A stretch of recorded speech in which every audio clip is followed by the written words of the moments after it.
Hello दोस्तों, कैसे हैं आप सभी। ये वीडियो आप सभी के लिए बहुत इंपॉर्टेंट है क्योंकि इस बार महात्मा गांधी काशी विद्यापीठ यूनिवर्सिटी में फोर्थ सेमेस्टर में जो आपका को करिकुलर कोर्स का एग्जाम होता था वो आपका जनरली होता था फिजिकल एजुकेशन एंड योगा।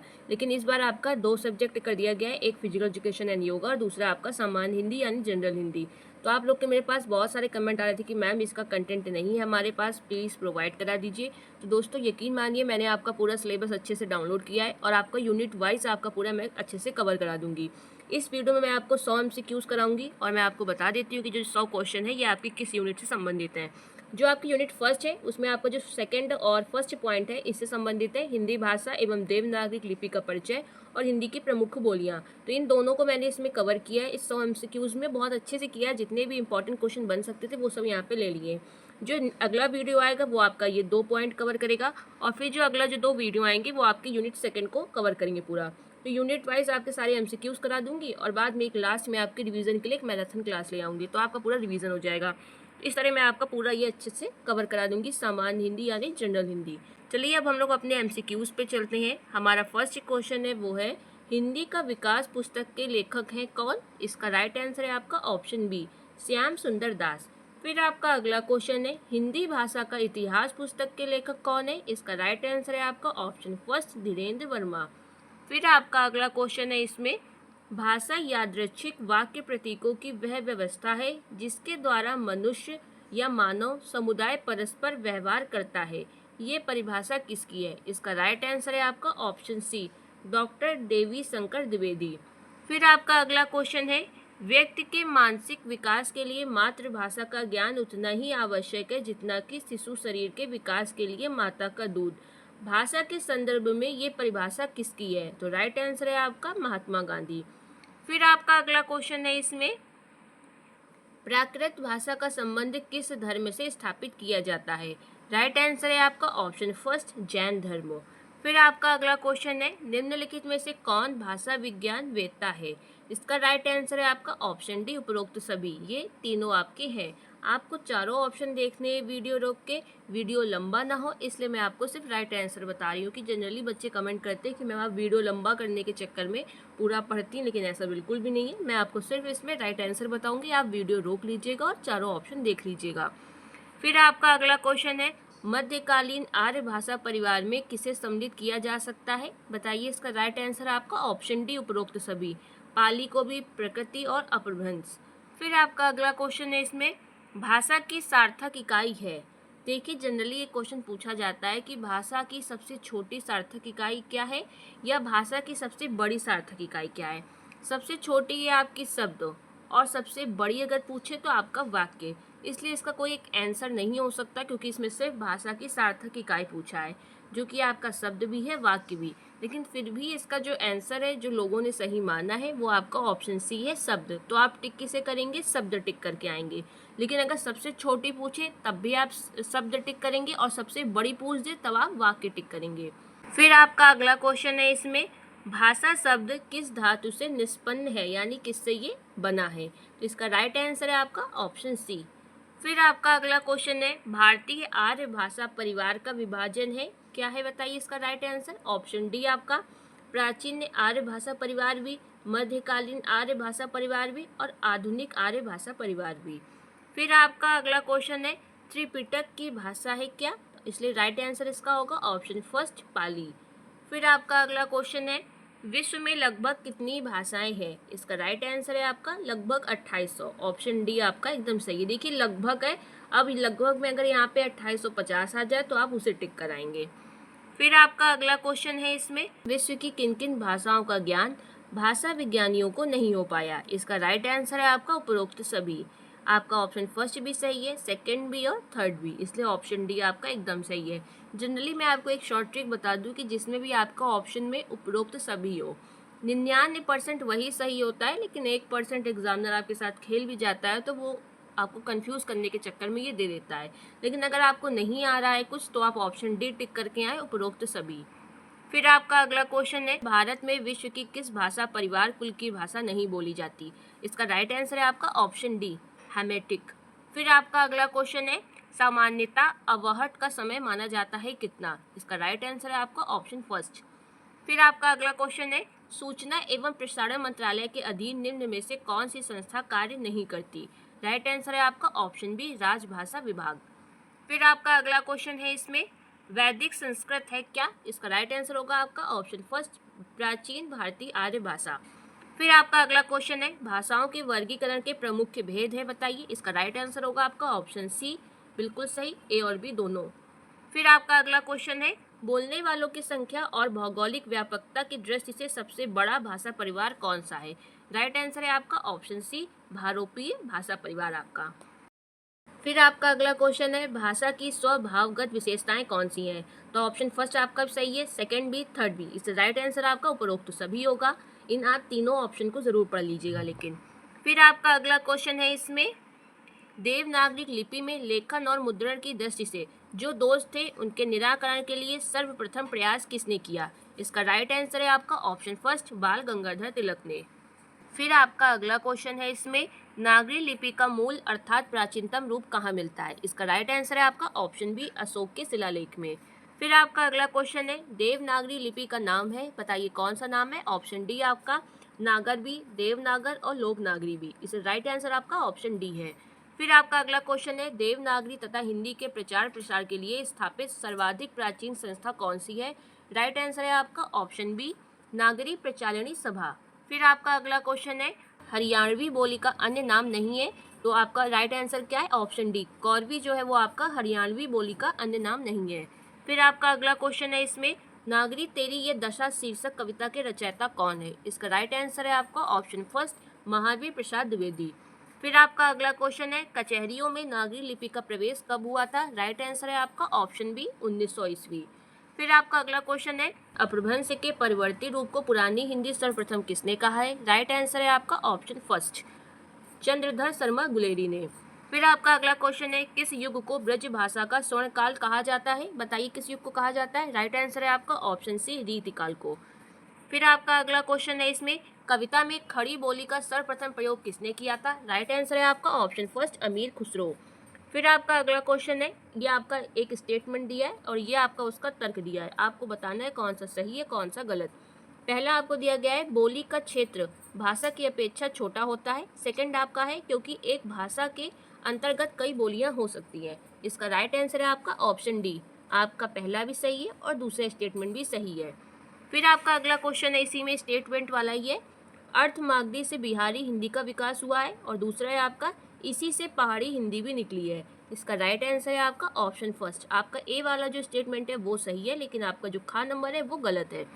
फिर आपका अगला क्वेश्चन है, यही स्टेटमेंट वाला ही है, कुछ विद्वानों ने उत्तरकालीन अपभ्रंश को ही अवहट कहा है और दूसरा है आपका, विद्यापति ने कीर्तिलता की भाषा को अवहट माना है। इसका राइट आंसर है आपका ऑप्शन डी, क्योंकि आपका पहला स्टेटमेंट भी सही है और दूसरा भी। फिर आपका अगला क्वेश्चन है इसमें, प्राकृत भाषाओं को विभिन्न उपभाषाओं से सुमेलित कीजिए। आपको इसमें सही मिलाना है कि कौन सा किसका उपभाषा है। तो इसका राइट आंसर है आपका ऑप्शन फर्स्ट, आपका एकदम सही है, क्योंकि आपका जो सौर सैनी है वो पश्चिमी हिंदी है और आपकी जो मागधी है वो आपका बिहारी हिंदी है और अर्धमागधी आपका पूर्वी हिंदी है और जो आपका खस है वो आपकी पहाड़ी हिंदी है। इससे राइट आंसर आपका ऑप्शन फर्स्ट है। फिर आपका अगला क्वेश्चन है इसमें, निम्नलिखित में से कौन भारोपीय परिवार की भाषा नहीं है? राइट आंसर है आपका ऑप्शन सी, तमिल। फिर आपका अगला क्वेश्चन है, हिंदी भाषा किस लिपि में लिखी जाती है? राइट आंसर है आपका ऑप्शन फर्स्ट, देवनागरी। फिर आपका अगला क्वेश्चन है, देवनागरी लिपि का गुण है, आपको इसमें गुण बताना है कौन सा है? तो राइट आंसर है आपका ऑप्शन बी, एक ध्वनि के लिए एक ही वर्ण संकेत। फिर आपका अगला क्वेश्चन है इसमें, पंचमाक्षर के बदले अनुस्वार के प्रयोग का सुझाव किसने दिया? राइट आंसर है आपका इसमें ऑप्शन बी, श्याम सुंदर दास। फिर आपका अगला क्वेश्चन है, अधिकतर भारतीय भाषाओं का विकास किस लिपि से हुआ है? राइट आंसर है आपका ऑप्शन डी, ब्राह्मी लिपि। फिर आपका अगला क्वेश्चन है, वर्तमान हिंदी का प्रचलित रूप क्या है? राइट आंसर है आपका ऑप्शन सी, खड़ी बोली। फिर आपका अगला क्वेश्चन है, भारतीय संविधान में किस अनुच्छेदों में राजभाषा संबंधी प्रावधानों का उल्लेख है? राइट आंसर है आपका ऑप्शन फर्स्ट, 343 अनुच्छेद से 351 तक। फिर आपका अगला क्वेश्चन है इसमें, हिंदी दिवस मनाया जाता है कब? राइट आंसर है आपका ऑप्शन बी, 14 सितंबर। फिर आपका अगला क्वेश्चन है, भारतीय संविधान की 8वीं अनुसूची में शामिल भाषाओं की संख्या कितनी है? तो राइट आंसर है आपका ऑप्शन डी, 22 भाषाएं आपकी शामिल हैं। फिर आपका अगला क्वेश्चन है, 8वीं अनुसूची में कौन सी भाषा शामिल नहीं है? 22 भाषा तो शामिल है, लेकिन इन 4 में बताइए कौन शामिल नहीं है। तो ऑप्शन सी आपका अंग्रेजी शामिल नहीं है। फिर आपका अगला क्वेश्चन है इसमें, राजभाषा आयोग का गठन कब किया गया था? तो राइट आंसर है आपका ऑप्शन बी 1955। फिर आपका अगला क्वेश्चन है इसमें, संविधान के किस अनुच्छेद में कहा गया है कि संघ की राजभाषा हिंदी और लिपि देवनागरी होगी? राइट आंसर है आपका अनुच्छेद आपका 343, ऑप्शन फर्स्ट। फिर आपका अगला क्वेश्चन है इसमें, भारत की प्रथम देश भाषा कौन सी है? राइट आंसर है आपका ऑप्शन सी पाली। फिर आपका अगला क्वेश्चन है इसमें, उत्तर प्रदेश सरकार द्वारा लिपि सुधार समिति का गठन किया गया, कब किया गया? राइट आंसर है आपका ऑप्शन डी 1947। फिर आपका अगला क्वेश्चन है, भारत के उच्चतम न्यायालय तथा उच्च न्यायालयों के भाषा संबंधी निर्देश किस अनुच्छेद में दिए गए हैं? राइट आंसर है आपका ऑप्शन सी अनुच्छेद 348 में। फिर आपका अगला क्वेश्चन है, खड़ी बोली हिंदी का साहित्यिक रूप किस शताब्दी में विकसित हुआ? राइट आंसर है आपका ऑप्शन बी 19वीं शताब्दी। फिर आपका अगला क्वेश्चन है इसमें, सन 1955 में राष्ट्रपति द्वारा नियुक्त राजभाषा आयोग में कितने सदस्य थे? ऑप्शन आपका डी 21 सदस्य। फिर आपका अगला क्वेश्चन है इसमें, देवनागरी लिपि का सर्वप्रथम प्रयोग कहाँ हुआ है? राइट आंसर है आपका ऑप्शन बी जयभट्ट के शिलालेख में। फिर आपका अगला क्वेश्चन है इसमें, हिंदी भाषा के विकास का सही अनुक्रम कौन सा है? राइट आंसर है आपका ऑप्शन डी, सबसे पहले पाली, फिर प्राकृत, फिर अपभ्रंश और फिर हिंदी, इसलिए ऑप्शन डी आपका एकदम सही है। फिर आपका अगला क्वेश्चन है इसमें, सही युग्म चुनिए। इसमें आपको जो 4 ऑप्शन दिए गए उसमें 3 गलत है और सिर्फ 1 सही है, तो आपको एक पहचानना है। तो इसका जो राइट आंसर है वो है आपका ऑप्शन फर्स्ट, पश्चिमी हिंदी और कन्नौजी। जो आपकी कन्नौजी भाषा है वो आपकी पश्चिमी हिंदी में आती है। तो अब आप सोचेंगे कि बिहारी हिंदी में कौन सी आती है? तो बिहारी हिंदी में आपकी आती है मैथिली और भोजपुरी। ठीक है, याद रखिएगा, बिहारी हिंदी में आपकी कौन सी आती है? भोजपुरी। ये जो आपका ऑप्शन ये दिया है ये आपकी बिहारी हिंदी है, और एक मैथिली बहुत फेमस है, उसको याद रखिएगा। फिर आप सोचेंगे पूर्वी हिंदी में कौन सी आती है? तो पूर्वी हिंदी में आपकी अवधी आती है, और ये बघेली भी आपकी पूर्वी हिंदी में आती है। ये गलत ऑप्शन यहाँ पे आपको दिए गए हैं। और उसके बाद आप सोचेंगे पहाड़ी हिंदी में कौन सी आती है? तो पहाड़ी हिंदी में आपकी गढ़वाली आती है और कुमाऊनी आती है, याद रखिएगा। ठीक है, ये बहुत फेमस है, मैंने आपको फेमस वाली बताई है, वैसे तो ये बहुत ज़्यादा हो जाएंगी, आप बिल्कुल अच्छे से याद रखिएगा। आपकी भोजपुरी किस में आती है? बिहारी हिंदी में। बघेली किस में आती है? आपकी पूर्वी हिंदी में। अब आप सोचेंगे कि मारवाड़ी किस में आ रही है? तो आपकी जो ये मारवाड़ी है ये आपकी राजस्थानी भाषा है। दोस्तों, इस तरह के बहुत सारे क्वेश्चन बनते हैं कि भोजपुरी बोली किसके अंतर्गत आती है, कन्नौजी बोली किसके अंतर्गत आती है, तो आप कहेंगे पश्चिमी हिंदी के अंतर्गत। तो इस तरह के जितने भी क्वेश्चन आपके 5-6 बन सकते हैं वो सब मैं आपको यहाँ पे 3 मिनट में करा दूंगी, 3-4 मिनट में। तो आप इन सारी भाषाओं को देख लीजिए, जितनी भी बोलियाँ हैं उनको आराम से पढ़ लीजिए, मैं आपको अच्छे से समझा देती हूँ जिससे आपके समझ में आ जाए। देखिए, जो हिंदी भाषा है उसकी 5 उपभाषाएं हैं। पहली आपकी पश्चिमी हिंदी, दूसरी आपकी पूर्वी हिंदी, तीसरी आपकी राजस्थानी हिंदी, चौथी आपकी बिहारी हिंदी और पांचवी आपकी पहाड़ी हिंदी। अब पश्चिमी हिंदी के अंतर्गत देखिए, जितनी भी प्रमुख बोलियां आपसे पूछी जा सकती वो सब मैंने यहाँ पे लिख दी है। पहली आपकी खड़ी बोली, दूसरी आपकी ब्रजभाषा, तीसरी आपकी हरियाणवी और चौथी बुंदेली और पांचवी सबसे फेमस आपकी कन्नौजी आती है। इतनी ही पेपर में पूछी जाती हैं, इससे बाहर नहीं पूछा जाएगा, ये मेरी गारंटी है। फिर आपकी जो दूसरी उपभाषा है वो है पूर्वी हिंदी। इसके अंतर्गत आपकी जो प्रमुख बोलियां हैं वो है अवधी, बघेली और छत्तीसगढ़ी। फिर जो तीसरी आपकी उपभाषा है वो है राजस्थानी हिंदी। इसके अंतर्गत आपकी मारवाड़ी आती है, जयपुरी, मेवाती और मालवी। फिर चौथी जो आपकी उपभाषा है वो है बिहारी हिंदी। इसके अंतर्गत प्रमुख बोलियां आपकी भोजपुरी, मैथिली और मगही है। अब आपकी जो लास्ट उपभाषा है हिंदी की वो है पहाड़ी हिंदी। इसके अंतर्गत जो पेपर में प्रमुख बोलियां पूछी जाती है वो है कुमाऊनी, गढ़वाली और पश्चिमी पहाड़ी। इनसे बहुत ज़्यादा क्वेश्चन पूछे जाते हैं। वो आपसे पूछता है कि कुमाऊनी किस उपभाषा के अंतर्गत आती है, आपको 4 ऑप्शन दे देगा, पहाड़ी हिंदी, बिहारी हिंदी, पूर्वी हिंदी, पश्चिमी हिंदी। तो आपको पता होना चाहिए पहाड़ी हिंदी। इस तरह के क्वेश्चन पूछे जाते हैं, इनको ज़रूर ध्यान से देख लीजिएगा। फिर आपका अगला क्वेश्चन है इसमें, मेवाती किस उपभाषा की वर्ग बोली है? मेवाती, तो मेवाती आपकी राजस्थानी हिंदी, ऑप्शन बी आपका एकदम सही है। फिर आपका अगला क्वेश्चन है, बागरू किस उपभाषा वर्ग की बोली है? तो राइट आंसर आपका इसमें ऑप्शन सी, पश्चिमी हिंदी आपकी बागरू आती है। फिर आपका अगला क्वेश्चन है, पटना किस बोली का क्षेत्र है? राइट आंसर है आपका option B Magahi.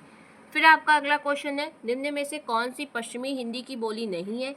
Right answer है आपका ऑप्शन बी, बघेली आपकी पश्चिमी हिंदी की भाषा नहीं है। तो बघेली कहाँ की अभी बताइए, मैंने आपको बताया था, बघेली आपकी पूर्वी हिंदी में आती है, याद रखिएगा। बाकी आपकी ब्रज भाषा, कन्नौजी, बुंदेली ये सब आपकी किस में आती है? पश्चिमी हिंदी में।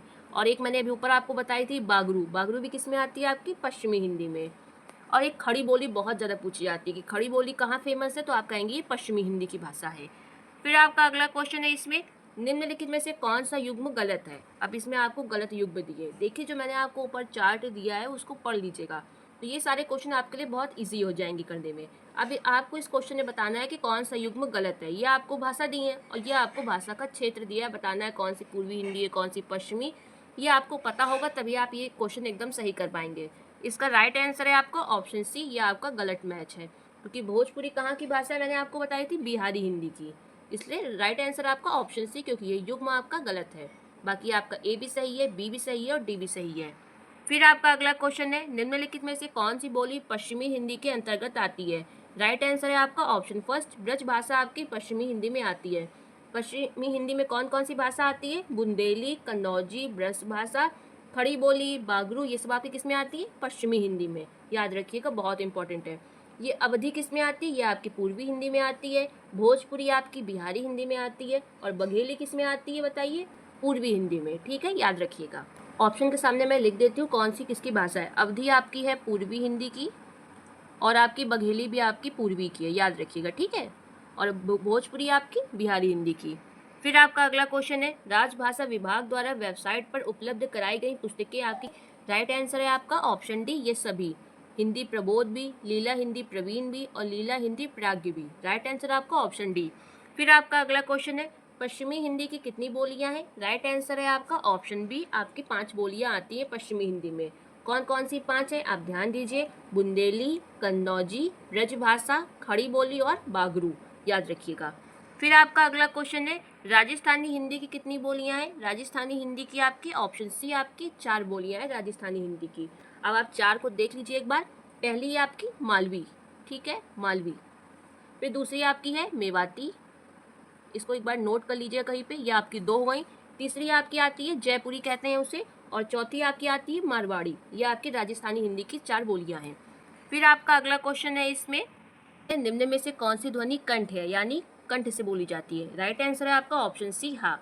देखिए ऊपर मैंने आपको एक छोटी सी फोटो यहाँ पे आपको दी हुई है, आप इसको देख लीजिए। इस पूरे चार्ट को आप रट लीजिएगा कि का, खा, ग, घ, ड़ा, छोटा, बड़ा और हा। और जो विसर्ग हैं ये आपके कंठ से बोले जाते हैं।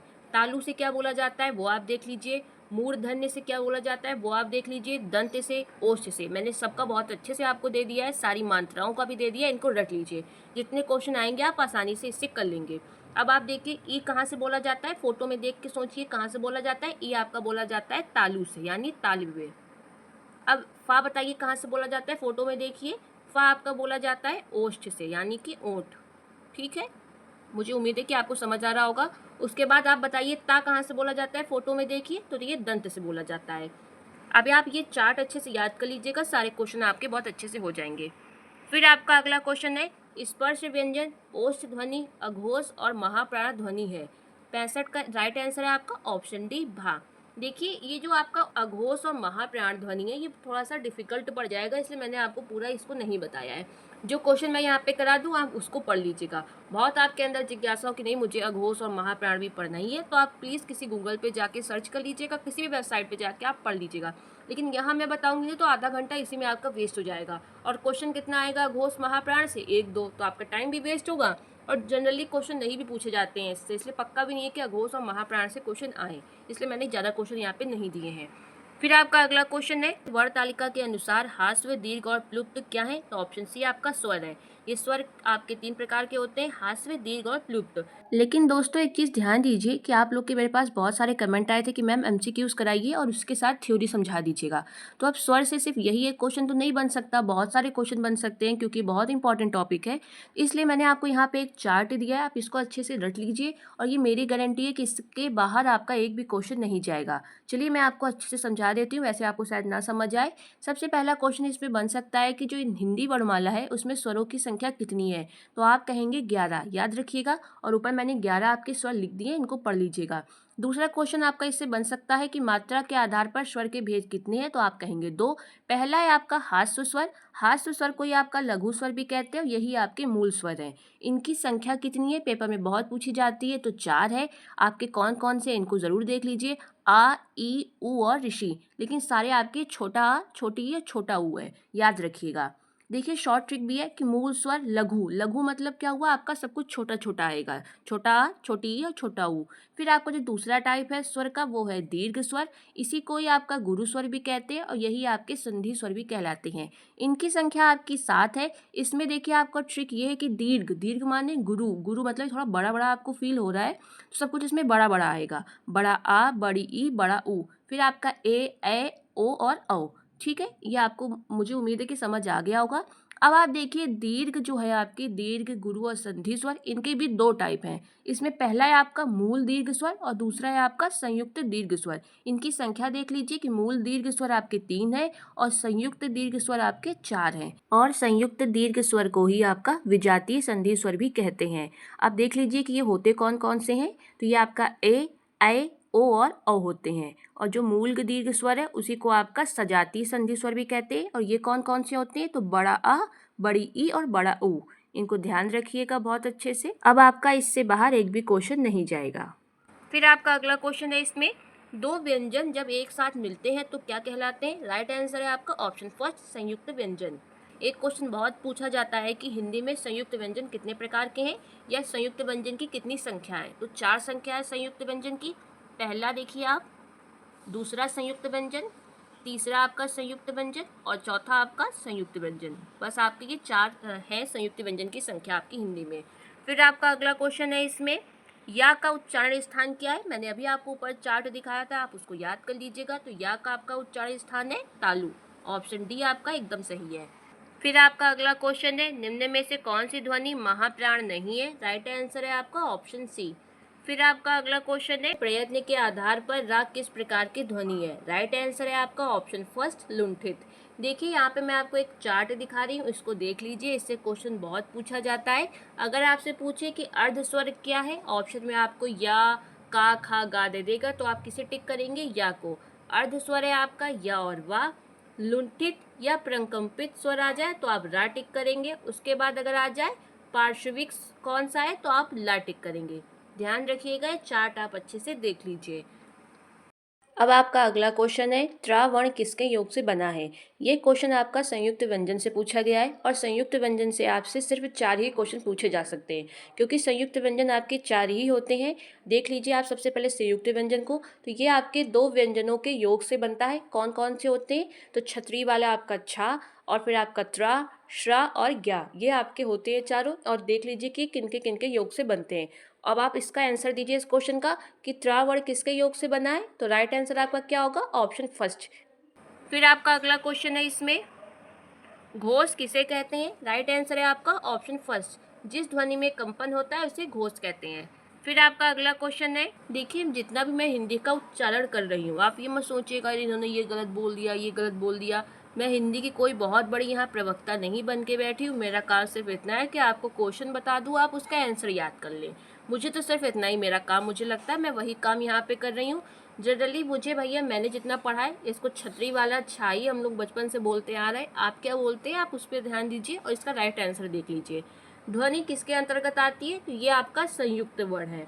देखिए मैं आपको यहाँ पे एक चार्ट दे रही हूँ, संयुक्त वर्ण आपके 4 ही होते हैं। आप इन चार्ट को देख लीजिए और ये किससे मिलके बने हैं आप ये भी देख लीजिए। क्वेश्चन बहुत पूछा जाता है कि ये किससे मिलके बना है, ये किससे मिलके बना है, तो आप इसे रट लीजिएगा।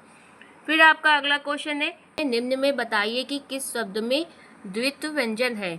देखिए मतलब जिसमें समान जो वर्ण है वो आए लेकिन पहला आपका आधा हो और दूसरा आपका पूरा हो।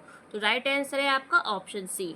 फिर आपका अगला क्वेश्चन है, निम्न में कंठ ध्वनियाँ कौन सी है। मैंने आपको ऊपर पूरा चार्ट दिया था, आप उसे याद कर लीजिएगा। राइट आंसर है आपका इसमें ऑप्शन डी, सभी आपकी कंठ ध्वनियाँ हैं। का, खा, गा, घा, ये आपकी सभी क्या है, कंठ ध्वनियाँ। फिर आपका अगला क्वेश्चन है, इसमें ड और ड़ व्यंजन को किस नाम से जाना जाता है। ध्यान दीजिएगा ये बिंदी रख के जरूर आएगी आपके में, इनके नीचे। इनको किस नाम से जाना जाता है, ये तीनों ही इनके नाम है। एक नाम और है, आप उसको भी याद कर लीजिए, विकसित लिख के आ सकता है। पूरा क्या आपने जनरली सुना होगा, विकसित, विकासशील सुना है, तो विकसित भी इन्हें कहते हैं। इसलिए ऑप्शन डी आपका एकदम सही है, उपरोक्त सभी। फिर आपका अगला क्वेश्चन है, जिन शब्दों के अंत में आ आता है उन्हें क्या कहा जाता है। राइट आंसर आपका इसमें ऑप्शन बी है, अकारांत। फिर आपका अगला क्वेश्चन है, बाप का संबंध वाचक संज्ञा रूप होगा क्या। बताइए, राइट आंसर है आपका ऑप्शन बी, बपौती। फिर आपका अगला क्वेश्चन है इसमें, द्वार द्वार भटकाना में प्रयुक्त द्विरूपति द्वार द्वार है क्या? ऑप्शन डी आपका एकदम सही है, समग्रता प्रकट करने के अर्थ में इसका प्रयोग हुआ है। फिर आपका अगला क्वेश्चन है इसमें, निम्नलिखित में से कौन सी व्यक्तिवाचक संज्ञा है? देखिए, व्यक्तिवाचक संज्ञा के लिए सबसे पहले आपको इसकी डेफिनेशन पता होनी चाहिए, और इसकी डेफिनेशन सिर्फ सिंपल लैंग्वेज में एक ही है, जिसके जैसा कोई ना हो, मतलब वो चीज़ पूरी दुनिया में अकेली हो। और व्यक्तिवाचक संज्ञा सदैव एक वचन होती है, आपको ये पता होना चाहिए। अब देखिए, इसके एग्जाम्पल मैं आपको बता देती हूँ। जैसे आपके नगरों के नाम हो गए, प्रयागराज हो गया, आपका लखनऊ हो गया, ये सब आपके अकेले हैं ना। आपको 10-15 लखनऊ तो नहीं मिल जाएंगे पूरे भारत में कि 10-15 लखनऊ है, नहीं, वो सिर्फ इकलौता लखनऊ है, वो है उत्तर प्रदेश की राजधानी।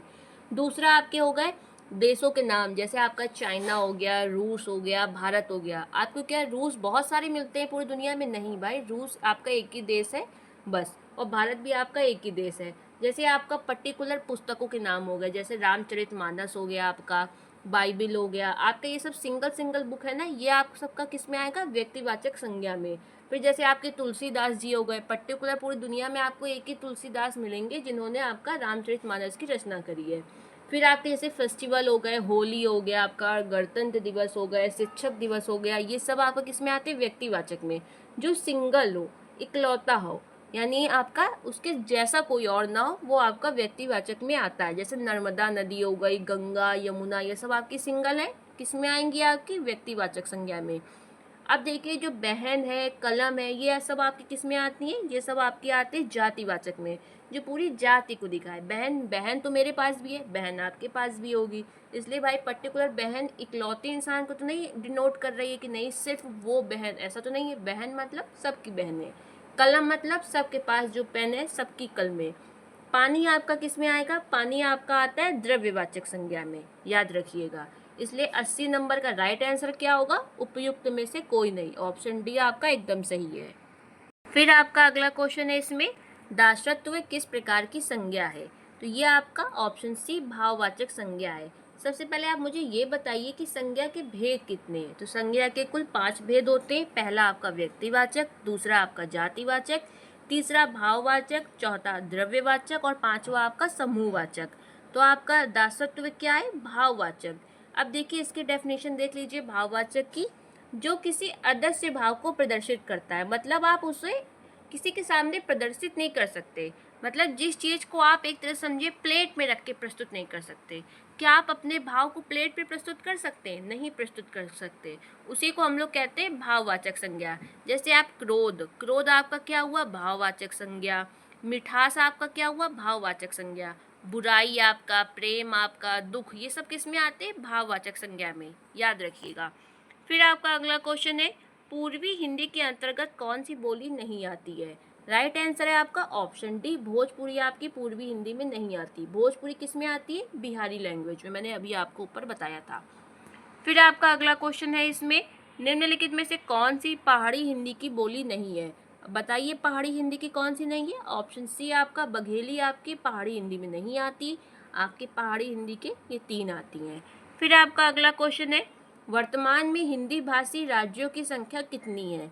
राइट आंसर है आपका ऑप्शन बी, 13। फिर आपका अगला क्वेश्चन है इसमें, निम्नलिखित में से कौन सी हिंदी की उपभाषा नहीं है? राइट आंसर है आपका ऑप्शन डी, उपनागर। बाकी आपकी ये तीनों हैं। फिर आपका अगला क्वेश्चन है, लखनऊ, बाराबंकी, इलाहाबाद इत्यादि जनपद में किस बोली का प्रयोग किया जाता है? तो ऑप्शन बी आपका अवधी।